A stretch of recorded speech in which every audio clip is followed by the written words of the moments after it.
Pemirsa, Anda masih bersama kami dalam Breaking News TV One dan tadi bersama-sama kita sudah simak konferensi pers yang disampaikan langsung oleh Kepala BPOM Penny Kusumastuti Lukito mengenai proses yang saat ini sedang dilakukan oleh BPOM terhadap vaksin Sinovac, vaksin COVID-19 yang akan digunakan di Indonesia yang masih menunggu hasil uji klinis fase 3 di Bandung untuk mendapatkan data efikasi sehingga nanti dapat diterbitkan EUA atau Emergency Use Authorization sehingga akhirnya vaksin Sinovac tersebut akan bisa digunakan. Dan kita beralih ke informasi lain, pemirsa, kita akan simak bersama juga konferensi pers yang akan disampaikan oleh Komnas HAM mengenai penembakan yang berlangsung di Tol Jakarta Cikampek KM 50 pada 7 Desember 2020 lalu. Temuan-temuan kami dan tentu saja nanti pada akhirnya akan ada kesimpulan dan rekomendasi kami. Itu yang perlu dipahami. Ada juga pertanyaan dari berbagai pihak, kemana rekomendasi Komnas HAM itu akan diberikan ya. Kalau kita cermati Undang-Undang 39/1999, di situ tidak disebutkan secara persis pasal yang mengatur mengenai mekanisme atau prosedur penyampaian laporan dan rekomendasi Komnas HAM. Tetapi merujuk pada presiden yang sudah kami lakukan selama ini, misalnya kasus Pendeta Yeremia di Intan Jaya, Papua, laporan akhirnya itu kami serahkan kepada Bapak Presiden Republik Indonesia selaku Kepala Negara. Ini pun nanti laporannya akan kami sampaikan kepada Bapak Presiden Republik Indonesia selaku Kepala Negara, karena tentu saja nanti akan ada hal-hal yang mesti ditindaklanjuti oleh para penegak hukum dalam kasus yang kita tangani dan sebentar lagi kita akan paparkan dan akan kita simpulkan. Saya kira itu pengantar dari saya selaku Ketua Komnas HAM. Sekarang untuk lebih detail ya, saya akan mempersilahkan rekan-rekan komisioner dari mulai nanti Pak BK ya, Pak Anam dulu, kemudian nanti dilanjutkan oleh rekan komisioner yang lain. Sebelum nanti juga ada pemutaran beberapa video sebagai barang bukti, ya kan orang bertanya-tanya kan, seperti apa peristiwanya, jam berapa masuknya, di mana kejadiannya, itu sebetulnya juga sebagian terekam di dalam CCTV maupun screenshot yang sudah kami dapatkan ya. Saya kira pengantarnya itu dari saya selaku ketua. Saya persilakan, nanti rilisnya sudah dibagi ya, silahkan nanti diambil. Kalau ada bahan-bahan lain nanti juga setelah acara aja, setelah acara baru kemudian rekan-rekan bisa minta kepada bagian humas kami mana yang dimungkinkan untuk diberikan, kita akan berikan sebagai tambahan informasi sehingga liputan rekan-rekan itu betul-betul akurat. Kita nggak mau lagi setelah ini ada spekulasi macam-macam. Ini dia hasil kesimpulan dari Komnas HAM. Dan kita berharap masyarakat Indonesia yang manapun itu bisa menerima hasilnya, meyakini hasilnya, karena sebagai lembaga negara independen, sekali lagi kami katakan, kami bekerja seobjektif mungkin. Kami bekerja sejernih mungkin menemukan fakta-fakta, mengumpulkan berbagai informasi, dan akhirnya menyimpulkan tanpa ada tekanan dari pihak manapun. Bahwa selama ini ada kehebohan-kehebohan di media sosial itu biasa-biasa aja bagi kami, sudah terbiasa juga menghadapi berbagai komentar-komentar yang seperti itu, dan kami sekali lagi pastikan bahwa kami mengumpulkan fakta, menyimpulkan, dan memberikan rekomendasi atas dasar data, temuan-temuan yang objektif yang kami dapatkan. Saya persilakan Pak Anam, kalau ada alat bantu silahkan saja. Teman-teman pasti akan bersabar menunggu semua paparan-paparan. Silakan. Ya, Assalamualaikum warahmatullahi taala wabarakatuh. Selamat sore dan salam sejahtera untuk kita semua. Terima kasih rekan-rekan semua media dan publik menunggu laporan Komnas HAM terkait peristiwa yang oleh publik dikenal sebagai peristiwa KM 50, namun kami menyebutnya, tim kami adalah tim peristiwa Kerawang. Ini akan cukup panjang dan mohon kami dikasih waktu yang cukup. Saya bacakan aja. Merespon terjadinya peristiwa kematian 6 laskar FPI yang terjadi di Tol Jakarta Cikampek dan sebagian wilayah Kerawang, Komisi Nasional Komisi Nasional Hak Asasi Manusia Republik Indonesia telah membentuk tim penyelidikan untuk melakukan investigasi atas kasus tersebut sesuai dengan mandat Komnas HAM pasal 89 Undang-Undang 39 tahun 99 tentang hak asasi manusia sejak tanggal 7 Desember 2020. Nah, dalam kesempatan ini kami menerangkan proses dan hasilnya apa. Yang pertama adalah proses. Dalam rangka penyelidikan atas peristiwa tersebut, tim penyelidikan telah melakukan sejumlah proses penyelidikan antara lain. Yang pertama adalah peninjauan langsung lokasi peristiwa. Jadi lokasi peristiwa kami tinjau langsung ini sejak tanggal 8, jadi tanggal 7 kami mendapatkan informasi awalnya ke Petamburan, habis itu kami besoknya ke lokasi ke Kerawang. Nah, dan itu bolak-balik ke sana. Dalam tinjauan langsung ke lokasi tersebut kami menemukan beberapa hal yang menurut kami menjadi catatan penting. Yang pertama adalah kami menemukan beberapa benda yang kami duga sebagai bagian dari peristiwa tersebut. Yang pertama adalah kami menemukan bagian dari yang kita duga di awal sebagai proyektil 7 buah, terus bagian dari selongsong sebanyak 3 buah, pecahan bagian lampu mobil berwarna silver sebanyak 26 keping. Selongsong ini awalnya 4 sebenarnya, tapi yang satunya memang sudah di disclaimer duluan. Terus pecahan kaca mobil warna bening sebanyak 7 keping, pecahan lampu rem mobil warna merah sebanyak 5 keping, diduga bagian peluru PLG sebanyak 1 buah yang tadi itu, diduga bagian peluru ini bagian belakang selongsong 1 buah, sejumlah benda lain yang berhubungan dengan bagian mobil antara lain sebuah baut, tutup velg dan pecahan ban, 1 buah earphone, terus barang bukti bagian dari joint cleaser CCTV Jasa Marga berupa fiber optik kabelnya, terus kabel pelindung, plastik pengait dan baut pengait.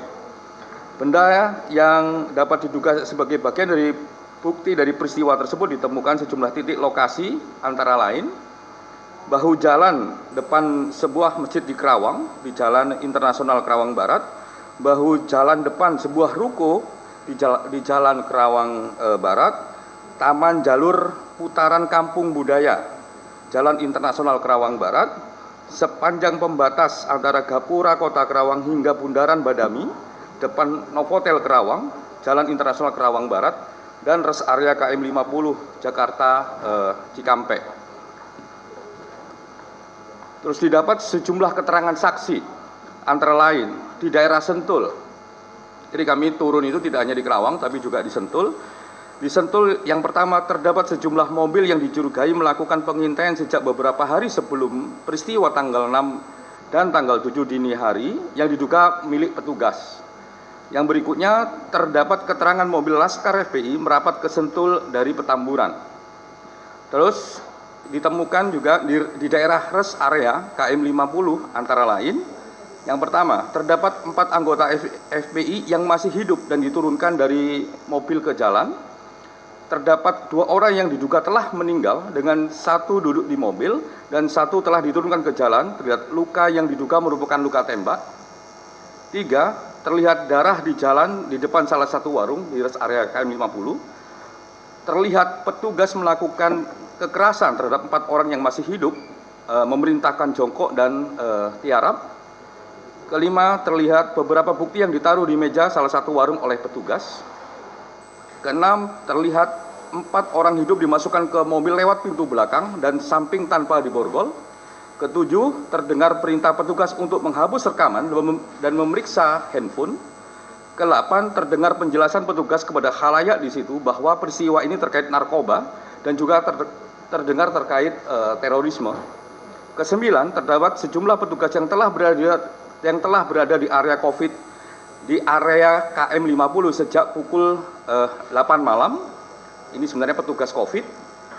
Ke-10, terlihat beberapa mobil antara lain mobil Spin, Avanza, Xenia, mobil towing dan mobil Land Cruiser. Berikutnya adalah di daerah Kerawang dan rest area lain. Antara lain, 1, terdapat sejumlah petugas baik bersenjata dan tidak bersenjata dalam jumlah puluhan pasca azan Isya. Ini yang oleh masyarakat, oleh saksi disebut sebagai petugas untuk menjaga vaksin COVID. Sekitar rest area dan jembatan penyeberangan di tol. Jadi kalau di jembatan, ada jembatannya, petugasnya lebih banyak. Karena memang penjelasannya adalah itu penjagaan untuk jalurnya penanganan vaksin COVID dari Bandara Soekarno-Hatta ke Bandung. Terus terdapat keterangan mendengar bunyi tembakan di dua lokasi di daerah Kerawang. Ini di luar tol kami mendengarkan bahwa ada saksi, dua orang saksi yang mendengarkan ada bunyi tembakan di daerah Kerawang yang di Jalan Internasional Kerawang sana, sebelum pintu tol Kerawang Barat. Yang berikutnya adalah permintaan keterangan. Kalau tadi tinjauan lokasi, sekarang permintaan keterangan. Permintaan keterangan ini dilakukan untuk mendapatkan keterangan dan informasi langsung dari pihak-pihak dalam peristiwa tersebut, antara lain kepolisian. Dalam kepolisian itu antara lain Kapolda Metro Jaya, Dokes, Cyber, Inavis, Platform, dan petugas kepolisian yang bertugas dalam peristiwa tersebut. Jadi anggota kepolisian yang bertugas di tanggal 6 dan tanggal 7 itu juga kami mintain keterangan, kami periksa. Terus pengurus FPI dan saksi, terus keluarga korban dan Direktur Utama PT Jasa Marga termasuk petugas teknisnya. Kalau yang FPI dan saksi itu bahkan pertama kali, dia tanggal 7 sore sudah kami mintain keterangan. Kurang lebih habis kami datang ke sana sebelum maghrib, kami mulai setelah maghrib detail sampai malam, jadi kami datang duluan. Nah, keterangan yang didapatkan apa saja? Yang pertama adalah keterangan dari kepolisian, antara lain adanya kegiatan surveillance dari Polda Metro Jaya untuk mengantisipasi pemanggilan terkait kasus kerumunan dan informasi pengerahan massa dalam jumlah besar oleh FPI. Hal itu khususnya karena terdapat penolakan, garis miring, penghadangan pemanggilan sebelumnya, dan ditunjukkan surat tugas serta surat penyidikan untuk kegiatan tersebut tertanggal 5 Desember 2020. Jadi ketika kami mendapatkan penjelasan itu, kami meminta buktinya. Nah, yang ditujukan adalah bukti berupa surat tugas dan surat perintah untuk melakukan kegiatan surveillance tersebut. Yang berikutnya adalah penjelasan terkait mobil pada peristiwa tersebut, termasuk melihat dan memeriksa langsung kondisi mobil. Yang itu yang kita lihat bersama-sama, kami datang ke Polda Metro melihat 3 mobil yang ada lubang tembak dan lain sebagainya. Yang berikutnya adalah penjelasan terkait peristiwa, anggota yang bertugas, mobil yang dipakai, dan senjata yang digunakan. Jadi kami juga meminta keterangan siapa saja yang bertugas, nama-nama disebutkan, pangkat disebutkan, sampai dengan juga mereka melakukan apa saja, termasuk di dalamnya adalah mereka menggunakan senjata apa. Itu kami mendapatkan semua keterangannya. Terus terkait penerimaan jenazah, kondisi, prosedur, dan meminta foto proses yang dilakukan sejak awal sampai akhir penanganan jenazah. Jadi yang ini benar-benar terkait dokes. Jadi jenazahnya diterima jam berapa, mereka melakukan apa saja, prosedurnya dilakukan bagaimana, dan kami juga memeriksa dengan melihat juga foto-foto kondisi jenazah sejak awal sebelum ditangani proses otopsi sampai jenazah mau diberikan kepada keluarga. Yang berikutnya adalah penjelasan terkait barang yang disita dan penjelasan termasuk handphone, voice note, dan senjata. Nah, ini kami juga meminta barang apa saja yang dirampas oleh mereka, jumlah HP-nya berapa, voice note-nya berapa, dan senjata. Karena memang diumumkan ada senjata, kami juga melihat, kami meriksa senjatanya. Yang kedua, keterangan dari FPI antara lain terkait yang pertama, terkait petugas FPI yang melakukan pengawalan di Sentul dan sepanjang jalan sampai peristiwa terjadi dan pasca peristiwa terjadi. Jadi kami minta semua informasi terkait siapa saja orangnya, siapa saja yang ada dalam rombongan tersebut, dan apa tugasnya. Itu kami mendapatkan keterangan, termasuk juga melakukan pemeriksaan kesaksian terhadap mereka.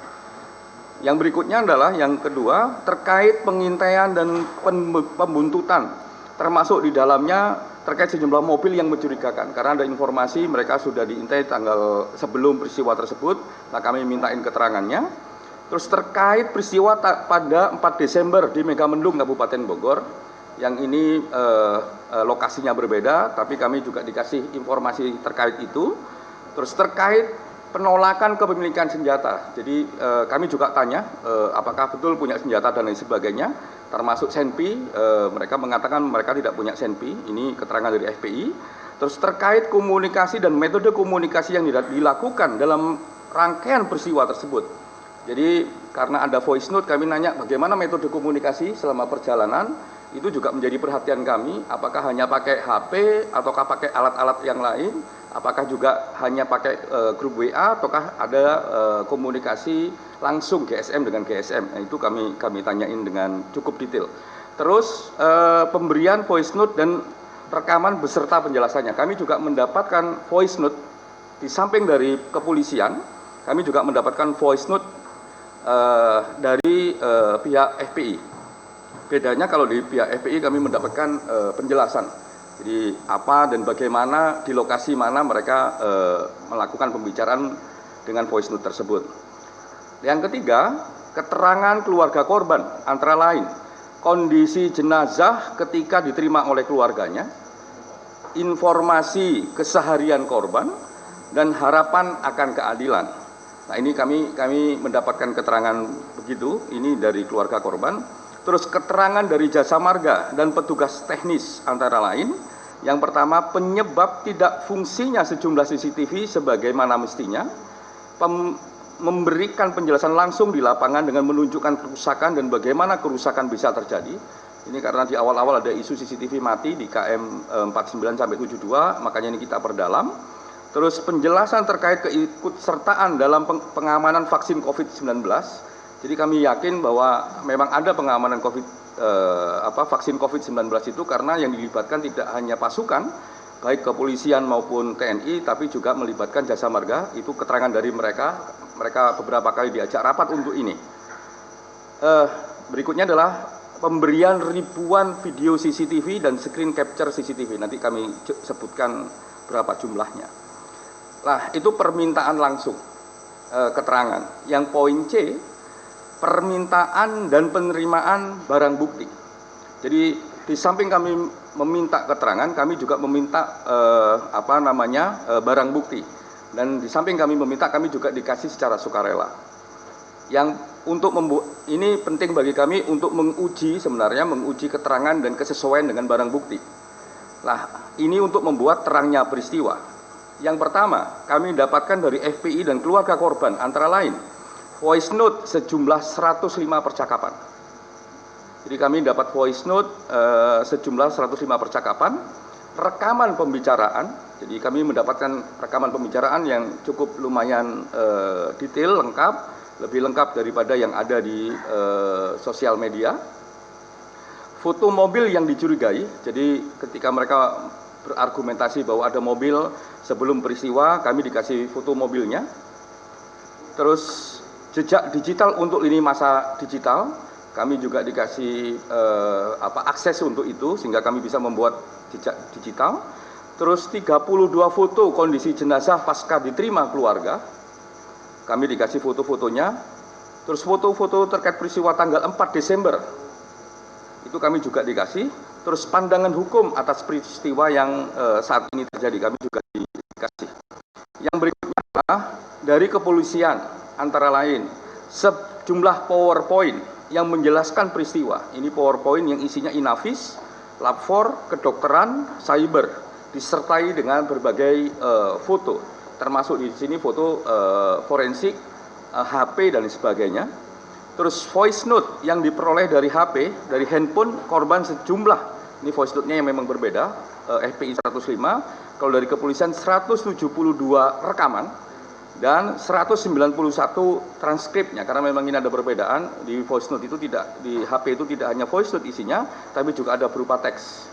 Jadi jumlahnya total 191, tapi kalau voice note-nya sendiri 172. Nah, ini yang membuat kami memakan waktu yang cukup banyak, dan mohon maaf tenggat waktu kami yang harusnya kerjanya lebih cepat, ternyata nggak bisa lebih cepat karena kami mendapatkan barang bukti untuk cross check membuat terangnya peristiwa dari jasa marga. Nah, ini yang membuat agak lama. Dari jasa marga, video yang merekam jalan tol dan pintu gerbang keluar masuk yang terkait peristiwa berjumlah 9.942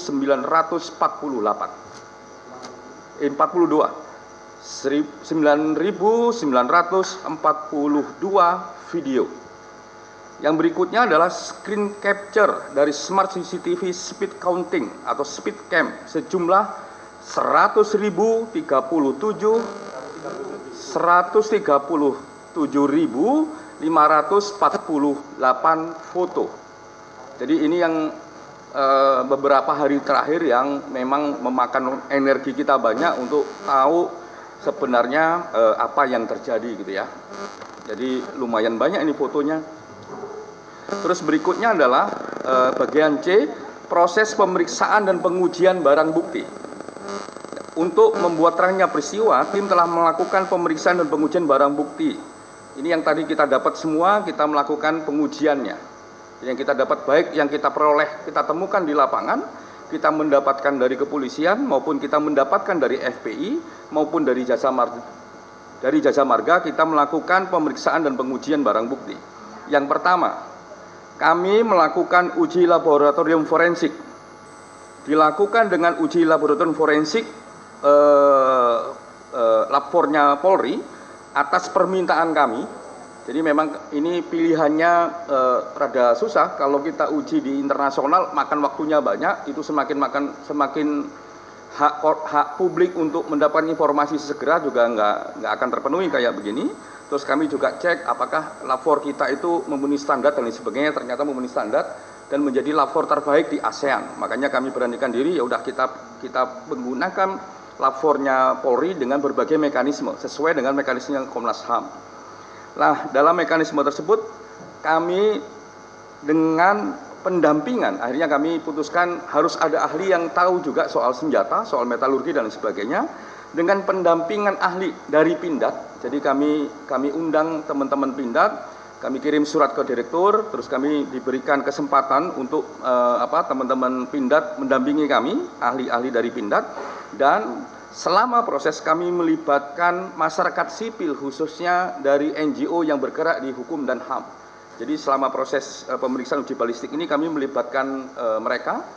Ini terjadi tanggal 30, kita mulai jam 10 pagi, berakhir tanggal 31 jam 2.30 pagi. Jadi memang lumayan gitu ya, dan alhamdulillah khususnya bagi teman-teman masyarakat sipil, NGO itu sampai berakhir.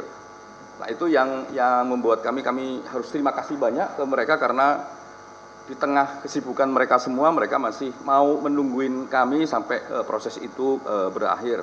Hasilnya adalah 7 barang bukti yang diduga bagian dari proyektil peluru dinyatakan 2 barang bukti bukan bagian dari proyektil. Jadi dari 7 dinyatakan 2 bukan bagian dari proyektil. Terus 5 barang bukti merupakan bagian dari proyektil. Dari 5 proyektil tersebut sebanyak 2 buah identik dengan senjata non rakitan. Ya, dari 2 tersebut yang identik dengan senjata non rakitan, 1 identik dengan gagang coklat dan 1 tidak identik dengan gagang coklat maupun gagang putih. Oke, yang sisanya yang 3 buah dinyatakan tidak bisa diidentifikasi karena proses deformasi yang terlalu besar. Jadi proses perubahan di proyektil tersebut susah untuk diidentifikasi. Mungkin kalau waktunya cukup, ini bisa diidentifikasi, tapi waktunya tidak cukup sehingga ya belum bisa diidentifikasi yang 3 ini, yang proyektilnya. Terus 4 barang bukti yang diduga bagian dari selongsong dan dinyatakan 1 barang bukti bukan bagian dari selongsong peluru dan 3 selongsong peluru identik dengan senjata petugas kepolisian. Jadi dari apa yang kami temukan di lapangan, 2 identik dengan senjata rakitan yang diduga miliknya FPI, gagang coklat dan gagang putih. Yang 3 selongsong identik dengan miliknya petugas kepolisian. Kami ceritakan dalam konteks lapor ini, kami juga meminjam untuk melakukan proses penembakan. Jadi karena itu uji balistik, nggak ada pembandingnya. Nah, kami meminta waktu itu untuk pinjam senjatanya bisa digunakan. Jadi digunakan, ditembakkan, terus peluru-pelurunya diambil, dicocokkan dengan yang punya kami. Nah, hasilnya demikian. Nah, dalam proses ini semua sangat terbuka, melibatkan masyarakat sipil, melibatkan ahli, bisa dilihat langsung. Bahkan beberapa praktek di lapangan kami juga melihat langsung dengan alat-alat yang ada di Lab 4. Termasuk juga punya kesempatan untuk menembakkan salah satu senjata tersebut. Jadi memang dibolehkan. Dan ya mereka sendiri bilang ini baru pertama kali ini dalam sejarah Lab 4 laboratoriumnya sangat terbuka gitu. Ini gara-gara Komnas ini katanya begitu. Karena memang sejak awal kami bilang kami menggunakan Undang-Undang 39. Jadi skenarionya lain, kewenangannya juga lain, berbeda dengan kewenangan di kepolisian. Makanya itu dibuka oleh mereka dan mereka tungguin sampai selesai. Yang berikutnya adalah pemeriksaan voice note dan transkrip. Rekaman suara, pemeriksaan voice note dan transkrip, rekaman suara serta lini masa digital. Dilakukan secara manual, kami lakukan secara manual, dan dikonfirmasi kepada saksi yang berbicara dalam voice note yang masih hidup tersebut, termasuk di dalamnya meminta penjelasan konteks dan lokasi. Jadi voice note yang kami dapatkan, baik dari kepolisian maupun yang kita dapatkan dari FPI, kami periksa secara manual, termasuk juga jejak digital ini masanya kami lakukan dengan keterampilan staf kami yang agak paham soal digital tersebut. Kami cocokkan dengan keterangan saksi orang-orang yang berada dalam rekaman. Jadi yang voice note si A ngomong, si B ngomong, si C ngomong, lah kami tanya kalau mereka masih hidup, kami tanya ini bener nggak kamu ngomong begini, dinyatakan bener, apa konteksnya, di mana lokasinya, kami tanyakan semua. Nah, yang berikutnya hasilnya apa?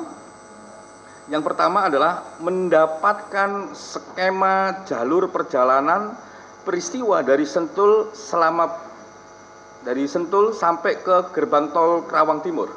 Jadi kami tahu dari Sentul sampai menuju gerbang tol Kerawang Timur itu siapa saja yang ngomong, di titik mana kira-kira pembicaraan itu ada di voice note. Terus juga kami mendapatkan konteks di luar tol sepanjang pintu keluar tol Kerawang Timur sampai masuk lagi ke Kerawang tol pintu barat, karena itu keliling begitu. Kami jadi tahu siapa yang ngomong apa di titik mana, terus kami cocokin dengan lini masanya dan apa yang diomongkan nanti akan diterangkan oleh Pak BK dengan bantuan itu. Terus berikutnya adalah kami mendapatkan konteks, dan ini penting. Ini penting untuk melihat kalau tadi kami mengatakan ada masyarakat mengatakan ini peristiwa KM 50, kenapa kami sejak awal ngomong ini peristiwa Kerawang, ini konteks.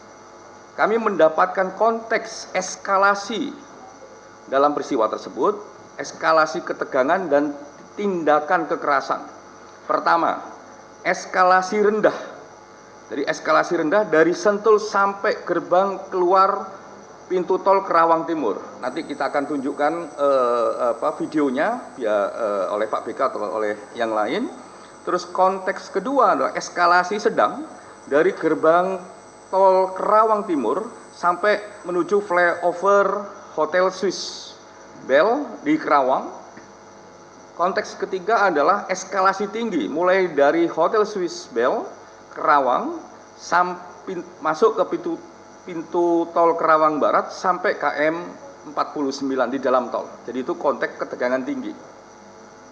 Nah, eskalasi ini kami kategorikan. Pertama, eskalasi rendah ditunjukkan belum adanya gesekan antara mobil FPI dan mobil petugas, dan masih dalam jarak yang cukup jauh. Eskalasi sedang mulai terdapat gesekan mobil dan jarak dekat, dan eskalasi tinggi mulai ada dugaan benturan mobil dan tembakan. Oke. Yang berikutnya adalah terdapat konteks. Nah, ini yang juga penting, salah satu temuannya Komnas HAM ini penting, terdapat konteks kesempatan untuk menjauh oleh mobil FPI dari petugas, namun malah mengambil tindakan menunggu mobil petugas.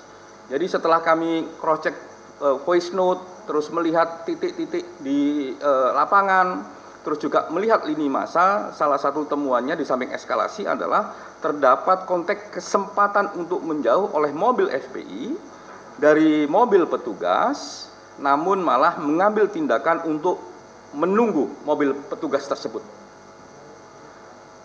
Yang berikutnya adalah pemeriksaan video dan screen capture smart CCTV dari Jasa Marga.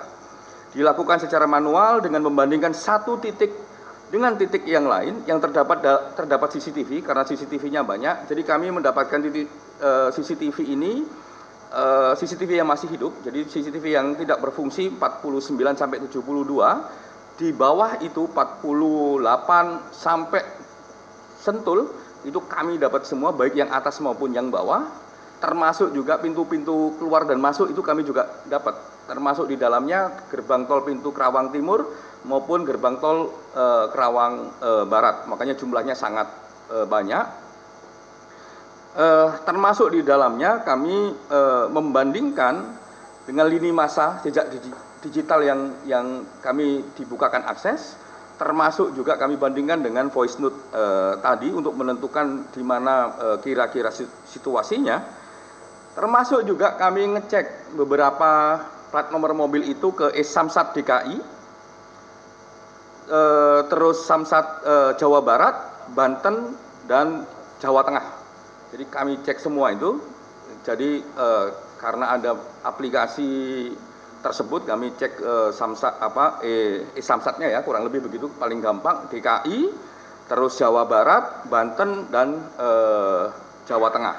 Hasilnya antara lain, dalam perjalanan di dalam tol memang terdapat rombongan mobil FPI menuju dan keluar dari tol Kerawang Timur. Yang berikutnya, dalam tangkapan video tersebut terdapat kondisi perjalanan yang konstan melaju dan tidak terlihat gesekan. Ini di dalam tol. Yang berikutnya, sejumlah mobil yang terdapat dalam pembicaraan voice note terdapat dalam jalur perjalanan tol tersebut. Jadi voice note juga terbukti itu ada dalam perjalanan jalan tol. Yang berikutnya, terlihat mobil dalam peristiwa tersebut beberapa masuk kembali ke tol melewati gerbang tol Kerawang Barat. Jadi mobilnya terlihat sampai juga akhirnya nanti terlihat juga ketika masuk di tol Kerawang Barat. Ini di akhir cerita menuju KM 50. Itu juga terlihat beberapa mobil keluar dari gerbang tol Kerawang Timur pasca kejadian KM 50, termasuk mobil towing yang mengangkut mobil Chevrolet Spin. Jadi kami juga melihat itu, jadi muter begitu dari Sentul keluar ke tol gerbang timur, masuk lagi tol Kerawang Barat, terus keluar gerbang tol Kerawang Timur lagi, yang sudah berbeda cerita karena yang keluar terakhir itu sudah pakai mobil towing. Nah itu kami cek itu semua. Yang berikutnya adalah yang pendalaman ahli. Tim melakukan pendalaman ahli untuk membuat terangnya peristiwa dengan mengundang ahli. Yang pertama adalah forensik kedokteran, forensik senjata dari Pindad, dan psikologi forensik. Hasil pendalaman tersebut antara lain, untuk forensik kedokteran memberikan pandangannya antara lain ini dengan membandingkan foto dari keluarga dan proses otopsi serta paparan PowerPoint dari kepolisian. Terus mendengarkan penjelasan terkait kondisi mobil. Jadi ini kedokteran forensik tidak hanya melihat jenazah tapi juga mendengarkan penjelasan dari kami karena beliau juga minta bagaimana kondisi mobil, kami kasih keterangan. Khususnya kondisi mobil ini lubang peluru dan melihat foto kondisi mobil, melihat juga foto kondisi mobilnya kayak apa. Dijelaskan antara lain bahwa yang pertama, terdapat luka akibat tembakan pada 6 jenazah tersebut sebanyak 18 luka tembak. Ini detail ada nanti kami dalam laporan yang kami susun. Yang berikutnya adalah terdapat luka jahitan akibat tindakan otopsi. Jadi memang ada luka jahitan tapi itu konsekuensi dari bagian dari otopsi. Terus C, beberapa foto yang menunjukkan luka selain luka tembak dan jahitan akibat otopsi tersebut bukan akibat dari tindakan kekerasan, termasuk informasi akibat pembakaran, namun karena konsekuensi dari waktu dan kondisi tubuh jenazah. Jadi karena kami mendapatkan berbagai informasi, terus juga mendapatkan foto, kondisi jenazahnya sudah banyak yang kayak lebam-lebam, terus mengelupas dan sebagainya. Itu penjelasan ahli dengan melihat perbandingan foto di awal dan di akhir, di awal sebelum kondisi jenazahnya dilakukan otopsi sampai kondisi terakhir yang diterima oleh keluarga, itu bagian dari konsekuensi jenazah dari tubuh. Bahkan juga beliau bisa bilang kenapa kondisi jenazah dengan waktu yang kurang lebih mirip, yang satunya misalnya konsekuensinya lebih banyak, yang satunya kok malah enggak, itu karena posisi tubuhnya yang terdapat gizi, kolesterol dan lain sebagainya berbeda-beda satu dengan yang lain. Yang berikutnya adalah psikologi forensik. Psikologi forensik memberikan pandangannya antara lain ini metodenya ya, dengan mendengarkan voice note, terus melihat foto korban, terus melihat juga foto-foto saksi, mendengarkan penjelasan kesaksian. Jadi kami jelaskan kesaksiannya. Dan beliau juga bilang ini sayangnya dia tidak bisa wawancara langsung, jadi tanpa mendengarkan wawancara secara langsung ini, antara lain memberikan pandangan bahwa tidak terdapat beban dalam pembicaraan oleh pembicara. Jadi dalam pembicaraan voice note itu tidak ada beban.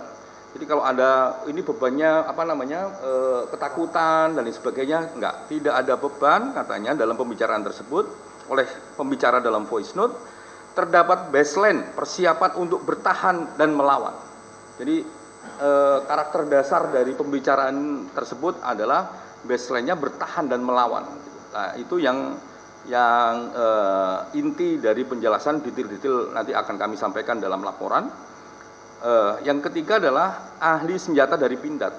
Ahli senjata dari Pindad ini 6 orang ya, dengan berbagai latar belakang keahliannya. Pertama, latar belakang keahlian amunisi, senjata, metalurgi, kendaraan tempur, dan quality assurance atau mutu produk. Nah, keenamnya memberikan pandangan antara lain, karena ini dia juga melihat barang bukti kami dan melihat proses lab 4 di forensik. Yang pertama, mereka dari Pindad menjelaskan proses terbuka dan akuntabel karena bisa melihat dan mengikuti proses secara langsung, termasuk diawasi oleh masyarakat secara langsung. Jadi teman-teman Pindad juga kaget-kaget, kok ini ada masyarakat, ada NGO dan sebagainya. Itu sesuatu yang belum pernah terjadi. Makanya beliau ini mengatakan bahwa ini proses yang transparan dan akuntabel. Yang berikutnya adalah alat yang digunakan adalah alat yang memenuhi standar dan canggih. Bahkan beberapa obrolan singkatnya dia bilang ini alatnya alat yang paling terakhir gitu ya, alat terakhir karena memang lab 4 Indonesia ini, lab 4 Polri Indonesia ini terbaik di ASEAN. Yang berikutnya adalah prosedurnya juga memenuhi syarat. Jadi mereka juga melihat prosedurnya, bagaimana perlakuan terhadap barang bukti dan bagaimana perlakuan terhadap senjata yang sedang diuji. Yang berikutnya adalah secara kasat mata, karena beliau-beliau ini melihat, kami tunjukkan benda-benda kami, barang bukti yang kami temukan, secara kasat mata menilai adanya barang bukti yang berasal dari senjata api, tapi bukan termasuk senjata pabrikan atau non pabrikan. Jadi secara kasat mata beliau-beliau mengatakan bahwa barang-barang ini ada yang memang dari senjata non pabrikan atau istilah umumnya senjata rakitan dan senjata yang rakitan. Tapi ini hanya melihat secara kasat mata, belum hasil ujian labornya belum keluar. Itu secara kasat mata kami minta kok bisa begitu, ya dia terangkan cukup detail gitu kepada kami, karena memang pekerjaan sehariannya memang ada yang nanganin amunisi, ada yang nanganin senjata dan sebagainya. Nah, di samping beberapa proses di atas, tim juga melakukan simulasi atau rekonstruksi peristiwa terhadap 2 anggota FPI, tertembaknya 2 anggota FPI dan 4 anggota FPI yang juga tertembak di kantor Komnas HAM untuk mendalami kedua peristiwa tersebut. Setelah tim mendapatkan pandangan dari ahli kedokteran forensik yang diundang secara mandiri oleh tim. Jadi kalau kemarin misalnya teman-teman melihat di kantor Komnas HAM ini di bawah di parkiran ada sebenarnya bukan rekonstruksi, tapi bahasa umumnya ngomongnya rekonstruksi, sebenarnya itu simulasi. Membandingkan antara keterangan yang kami dapatkan dari berbagai pihak, khususnya pihak kepolisian, Inavis, Lapor, kedokteran forensik, dan lain sebagainya, membandingkan keterangan dan logika yang diberikan kepada kami oleh kedokteran forensik.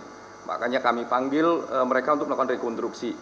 Istilahnya, gampangannya rekonstruksi, padahal itu simulasi. Lihat, ini bagaimana kesesuaian antara pandangan ahli yang diundang sendiri oleh Komnas HAM secara independen dan mandiri dengan realita yang dijelaskan oleh mereka secara langsung.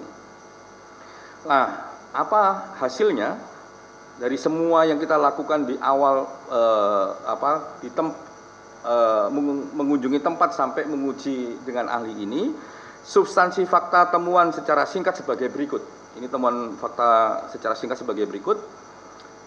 Yang pertama, bahwa benar pihak Polda Metro Jaya melakukan pengerahan petugas untuk melakukan pembuntutan terhadap MRS sebagai bagian dari proses penyelidikan terkait kasus pelanggaran protokol kesehatan.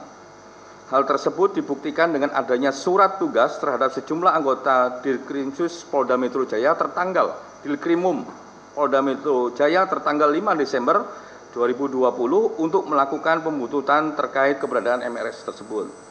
Yang berikutnya adalah bahwa didapat fakta juga telah terjadi upaya pengintaian dan pembuntutan terhadap MRS yang dilakukan oleh petugas yang dinyatakan bukan dari kepolisian. Jadi kepolisian menyatakan bahwa ada beberapa yang bukan dari mereka di kawasan Markas Syariah Megamendung hingga kawasan Sentul Bogor, Jawa Barat pada tanggal 4 Desember 2020.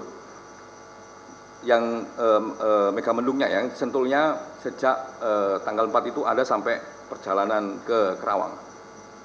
Yang berikutnya adalah yang nomor 3, bahwa didapatkan fakta adanya konsentrasi petugas keamanan berseragam lengkap pada tanggal 6, 7 sampai 7 Desember 2020 di sejumlah titik gerbang tol, rest area, dan jembatan penyeberangan di sejumlah titik sepanjang jalan tol di Jakarta Cikampek.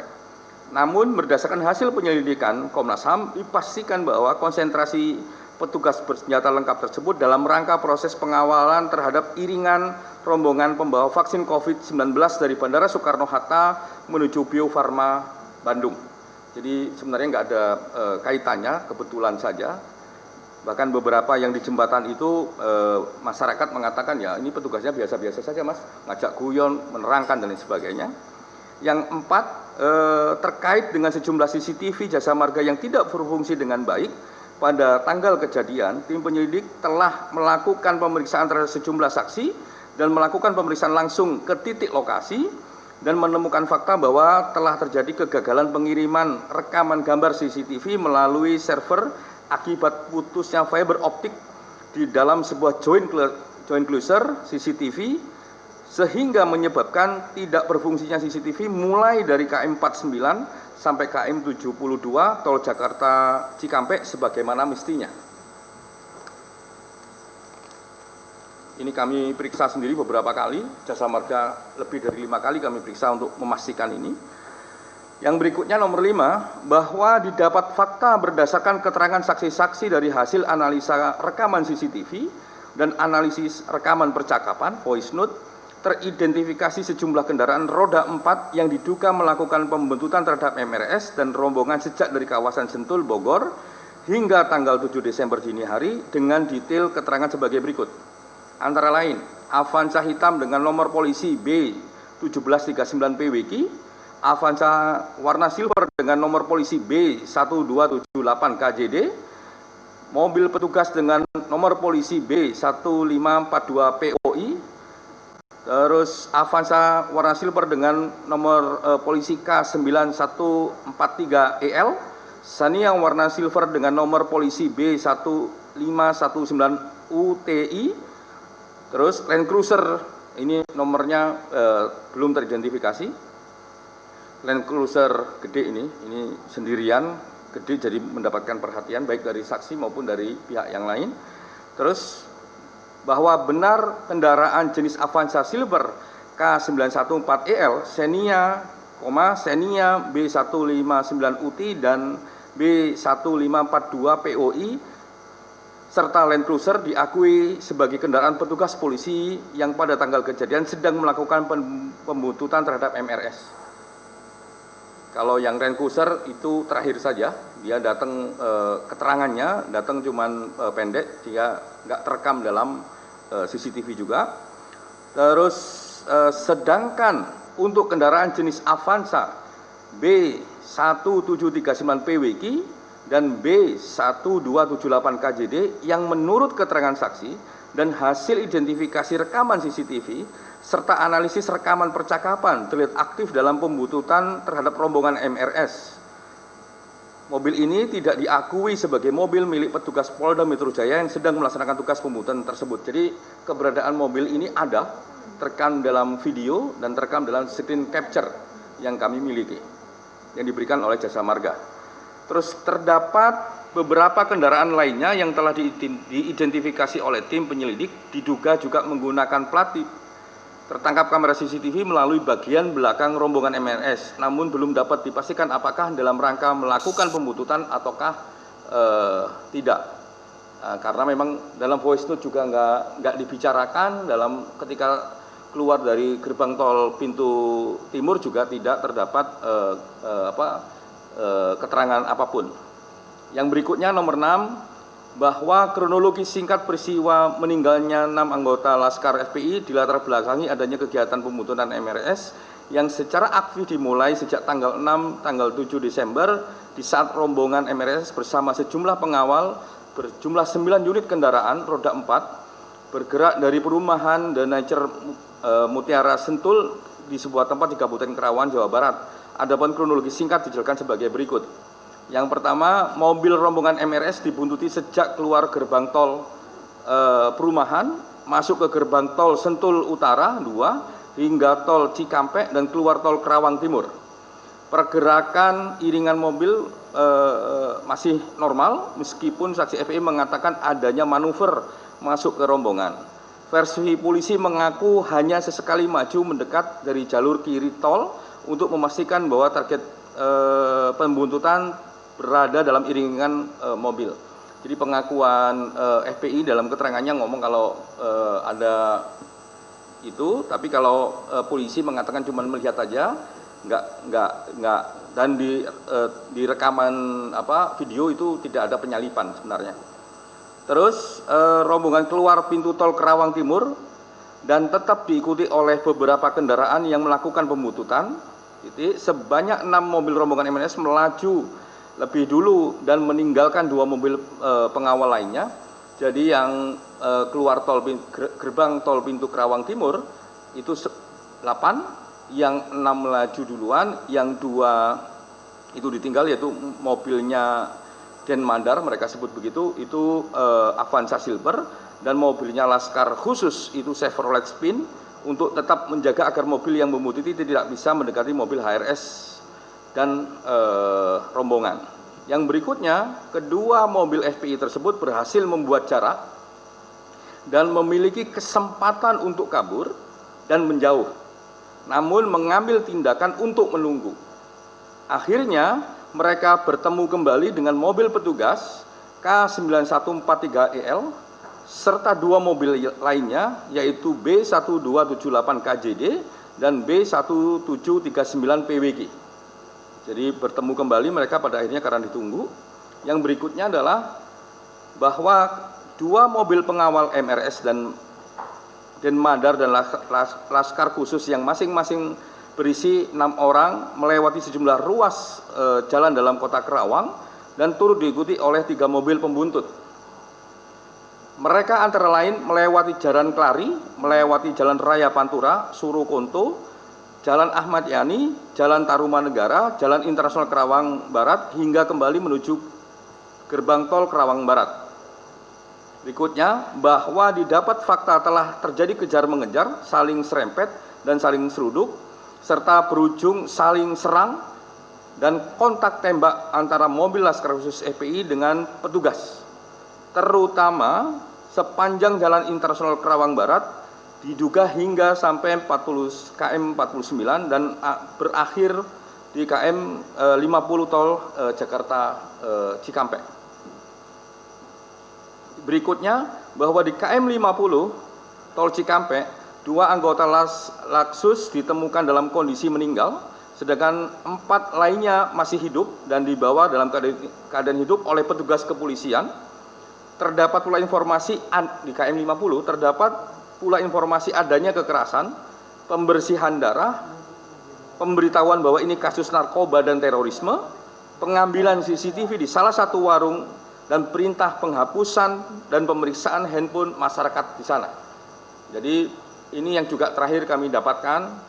Awalnya kami sudah dapat duluan bahwa ada CCTV yang diambil dari warung, dan ini kami konfirmasi di terakhir kami melakukan pemeriksaan terhadap kepolisian dan diakui itu diambil. Kami tanyakan lagi apakah ini diambil secara ilegal ataukah secara legal. Mereka jawab diambil secara legal. Sehingga nanti kita tunggu kalau ini menjadi pembuktian di proses pengadilan.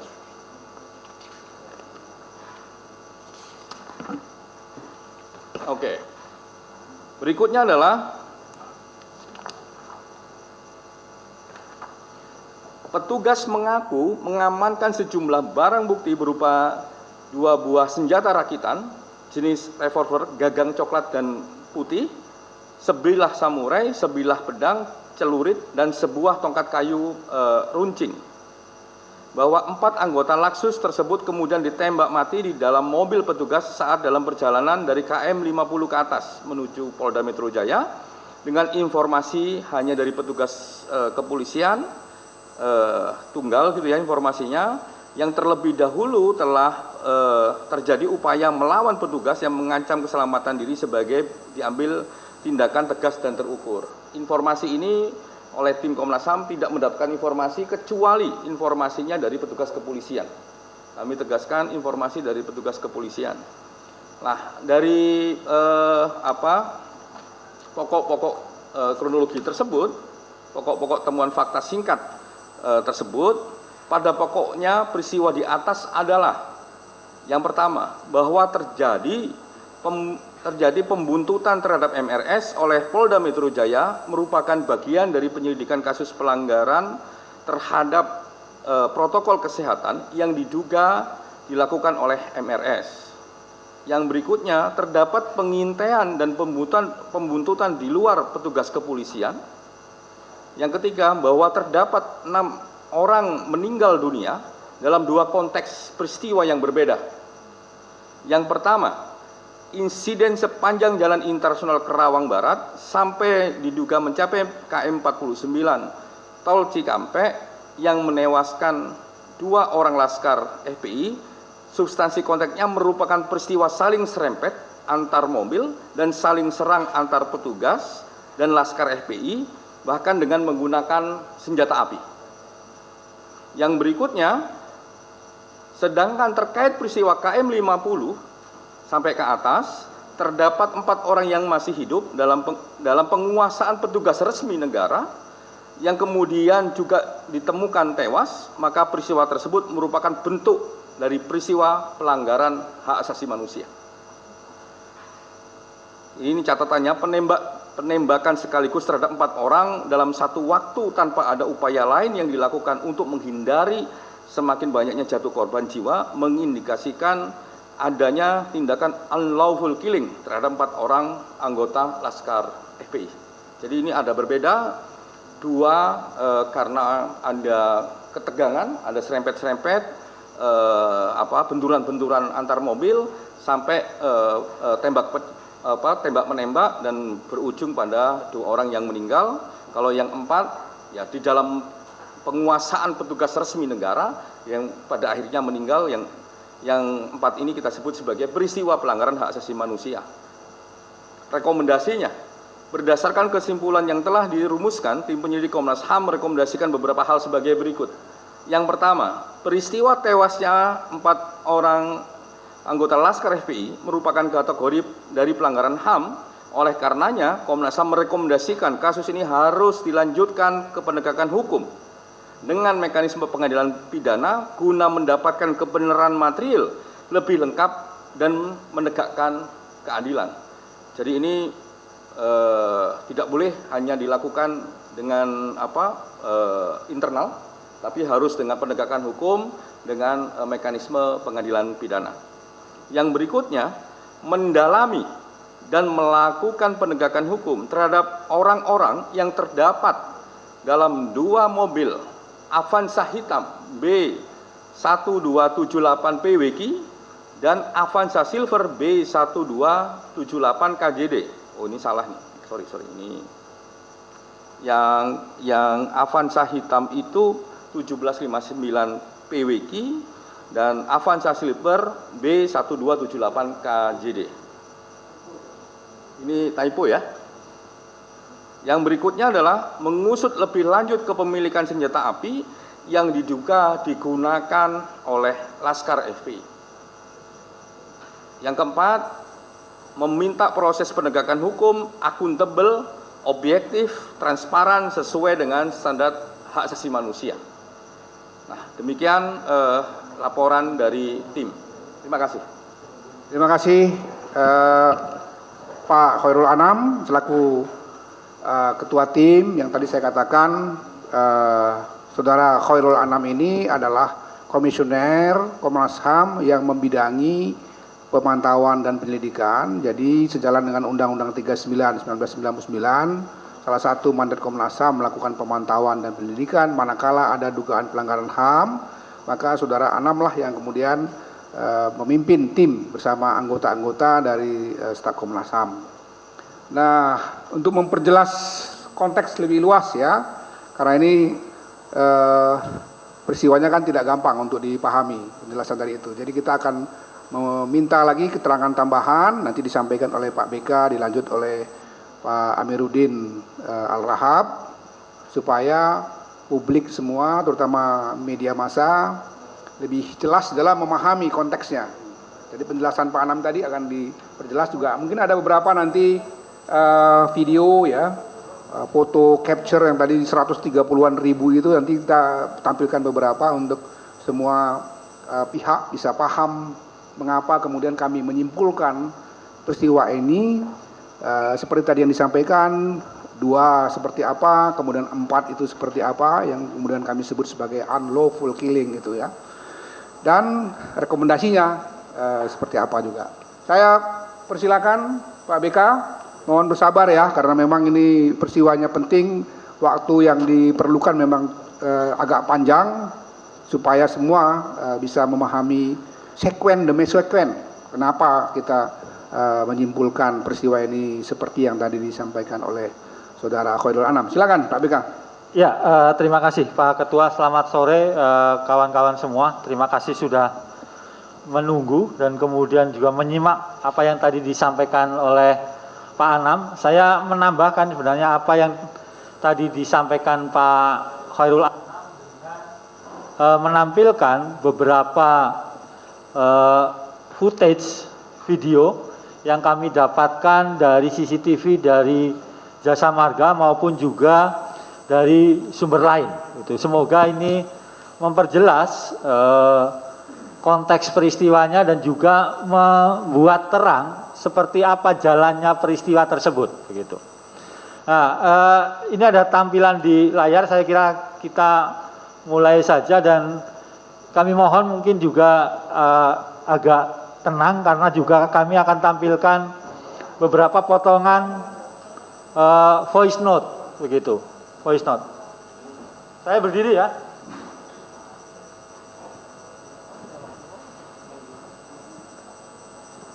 Ya saya bawa aja. Oh ada.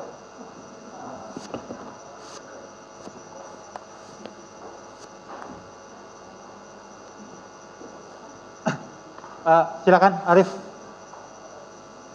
Jadi kira-kira dari tadi penjelasan Pak Anam sampai kemudian kesimpulan, rangkaian peristiwanya dimulai dari Sentul, begitu.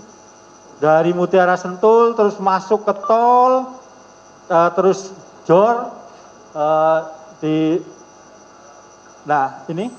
Jor, terus kemudian masuk ke tol Jakarta Cikampek lewat atas. jadi lewat jalan tol layang, gitu terus, gitu, sampai kemudian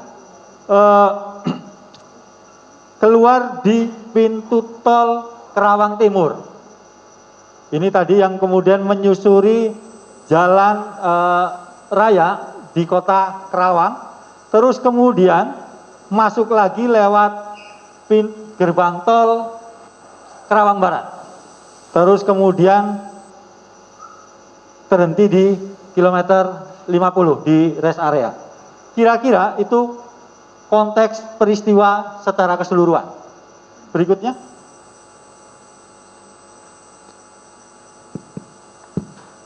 Ini jadi jam 23 rombongan MRS bergerak dari Mutiara Sentul menuju gerbang tol Sentul 2. Ini bisa diperdengarkan?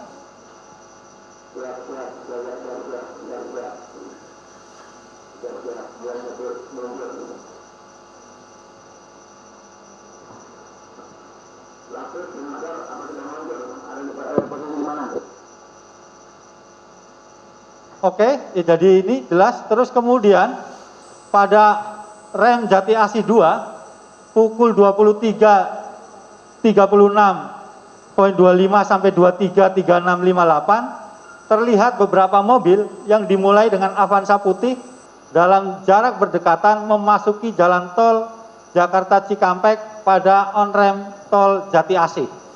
Ini kira tangkapan atau footage yang kami peroleh di Jati Asih pada pukul ini antara 23.36.25 23.36.58. Nah, ini KM 11 23.46.42 sampai 23.47.06.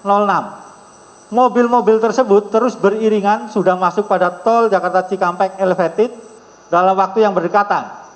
Kemudian terlihat mobil Avanza putih di depan memulai iringan. Jadi ini beriringan. Dari sini kita lihat masih konstan begitu, tidak ada upaya salip menyalip begitu. Dan kemudian rekamannya seperti apa? Diulang lagi deh. Oke. Terus berikutnya? Oke, ini di kilometer 16.500 23.4131 sampai 23.4155. Ini kenapa kami capture yang bagian seperti ini tadi untuk menyesuaikan dengan lini masa yang ada di voice note. Jadi kenapa kemudian KM 11, KM 16 plus 500 itu untuk menyesuaikan dengan voice note yang ada, disesuaikan itu. Jadi kita cross check begitu. Kemudian iringan rombongan kembali terlihat diawali dengan mobil putih dan tanpa ada gesekan. Jadi tetap paling depan mobil putih. Silakan. Plat H. Pokoknya bagaimana caranya kendaraan untuk pengawal belakang itu menghambat laju kendaraan yang menguntit. Nanti alamatnya bila manakah kita terpisah, nanti kita langsung kirim. Yang penting kalian nanti jangan sampai mereka yang menguntit itu dekat dengan rombongan depan, rombongan utama. Halangi terus tetap jangan sampai dia bisa ngikutin kita.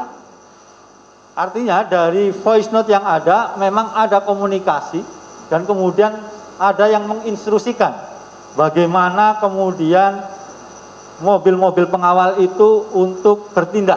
Begitu. Berikutnya. Pokoknya bagaimana caranya?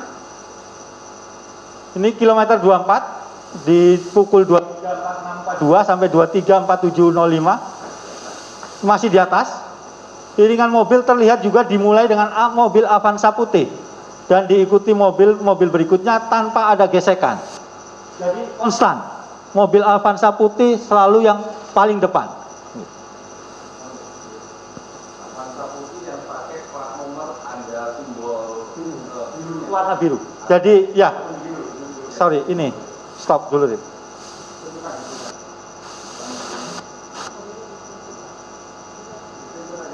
Jadi penandanya kenapa kami bisa mengidentifikasi mobil Avanza putih, karena di plat nomor itu ada dikasih kayak semacam lampu biru. Gitu. Lampu biru itu yang kemudian memudahkan kita mengidentifikasi. Ya, di samping tentu saja ada capture-capture-nya. Nanti kita perlihatkan. Rekamannya, Arif?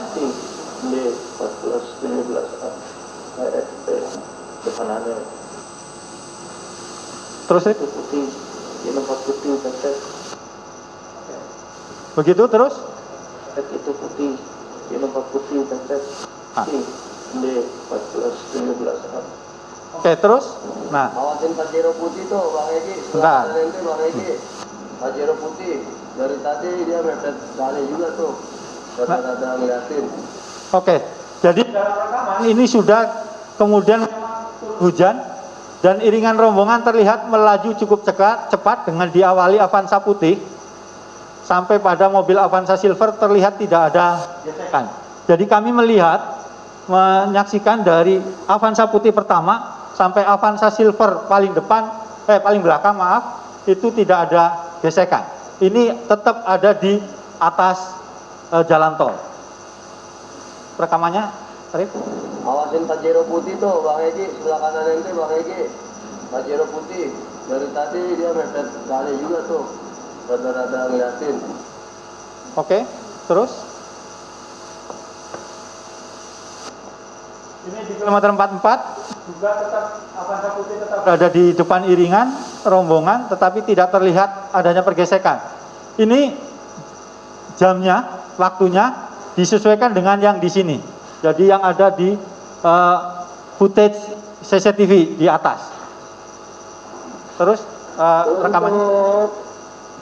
Mobil-mobil itu udah tersingkirkan, alhamdulillah. Steril, alhamdulillah. Ini yang tadi sudah dijelaskan Pak Anam dalam konteks psikologi forensiknya itu seperti apa. Begitu. Berikutnya.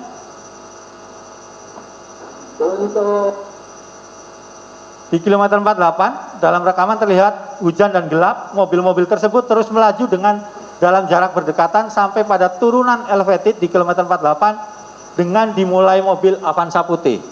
Tetap artinya sepanjang tol kalau kita melihat dari John sampai kemudian kilometer 48 tetap mobil Avanza putih yang ada di depan. Konstan, stabil dalam satu barisan. Berikutnya. Berikutnya. siap. Nah. Nanti kita langsung tutup tuh rombongan. Gimana jangan sampai ini ngikutin kita. Alisan. Oke. Ya, aman. Jaga. Butuh kita nih. Halangin gimana caranya? Pura-pura mau buka mobil kalian gimana caranya? Oke, siap. Izin lepas diri dari rombongan ya. Ani mau ngalih-ngalihin ya sama Denma nih. Bang Egi siap ngalih-ngalihin ya. Kita lepas rombongan dulu aja. Nanti kita minta serlok aja kalau sampai. Oke. Ini kemudian gerbang tol Karawang Timur pada pukul 00.12.14 sampai 12.58. Mobil Avanza Silver dan mobil Chevrolet Fit melewati gerbang tol Karawang Timur sembali memperlambat laju kendaraan untuk menghalangi dan mengalihkan mobil yang membuntuti rombongan MRS. Sementara itu, 7 mobil lainnya melaju cepat ke dalam kota Karawang. Jadi 2 mobil ini kemudian mencoba menghalangi supaya yang menguntit itu kemudian memperlambat begitu dan kehilangan jejak. Jadi ini tangkapan CCTV yang ada di gerbang tol. Jadi ini ada ketangkep ini di 12.14 dan kemudian yang kedua adalah di 00.12.18. Terus? Gitu ini ada di belakang ente. Kalau jangan sampai buka awas ya. Bang Abang agak ke kiri bang, agak ke tengah bang, biarin dia nggak bisa nyalip bang. Lapangan, tutup habis. Kanki, nanti dia kasih makan Ini konteksnya kemudian pada rute ini di gerbang tol Karawang Timur sampai Jalan Ahmad Yani Karawang di Bundaran Plaza 0013 sampai 0023 mobil Chevrolet Spin dan Avanza Silver EPI menghalangi laju mobil yang diduga penguntit, terutama yang berplat nomor PBQ dan KJD. Ini dari sini sampai ke sini, begitu. Berikutnya. Oke, bawa peladannya bang, dia pasti ngikutin kita lagi kena hambatan di belakang dia bang. Sekian bang, kita tungguin bang. Siap. Ini kita udah bikin pusing dia dulu nih, soalnya udah jauh banget nih dari mobil Habib. Bang Odon, aneh ambil lurus, udah terus aja bang Odon, yang penting target abang. Yang penting tahu sampai lokasi dengan tenang, ya. Ayo mau muter-muter dulu, ame kirim dua kit. Jadi Kirdun ya, bukan Kidrun ya. Ada kesalahan typo gitu. Ini dari lokasi Bel-in Karawang. Kirdun, dua mobil lewat bundaran mobil Spin dan Avanza memperlambat laju untuk menunggu mobil penguntit kembali mengikuti mereka yang sempat tertahan di belakang. Jadi tadi yang disampaikan Pak Anam tadi, sebenarnya dua mobil FPI itu punya kesempatan untuk meninggalkan dua mobil penguntitnya, tetapi kemudian mereka memilih untuk menunggu. Dua mobil ini menuju arah Hotel Swiss Bel-in Karawang, sementara 7 mobil rombongan utama MRS sudah berada jauh dari mobil Spin, Lasus dan kemudian mobil Avanza dan Madar dan melewati rute lainnya. Ini tertangkap yang tadi disampaikan Pak Anam, tertangkap di CCTV PHD Karawang, Pizza Hut Delivery Karawang. Ini, ya, seberang Swiss Bell ya. Kemudian di pukul 00.28.38. Berikutnya. Nah, ini kemudian Swiss Bell-in Karawang, kemudian ke gerbang tol Karawang Barat.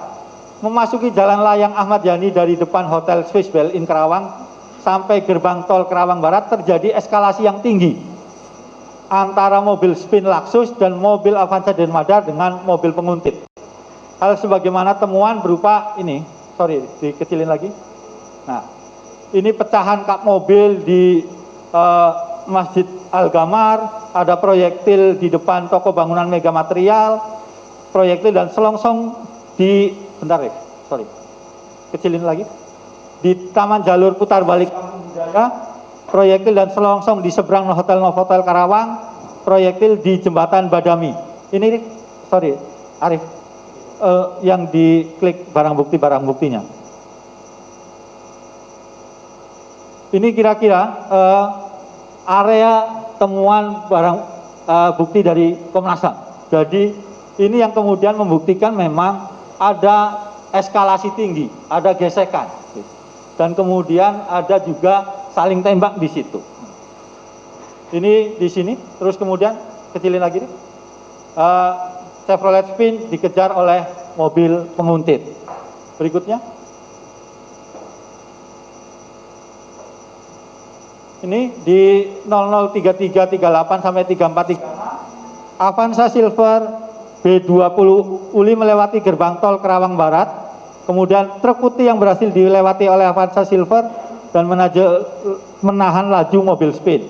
Kemudian Chevrolet Spin melewati gerbang tol Karawang Barat. Ini buktinya CCTV entrance.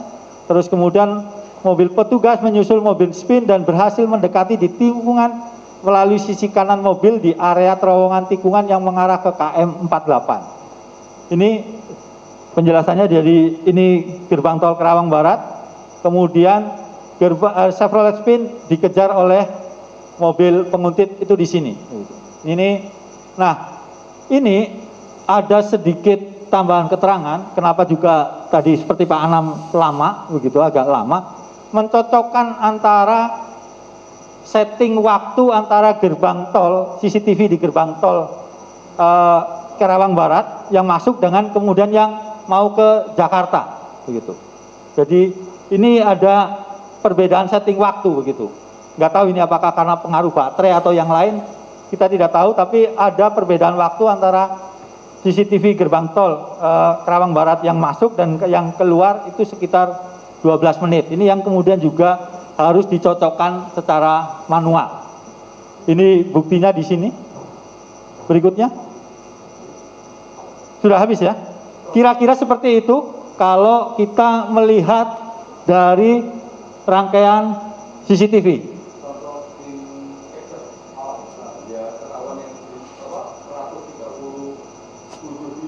Kira-kira kayak apa? Dan detail tambahan di KM 23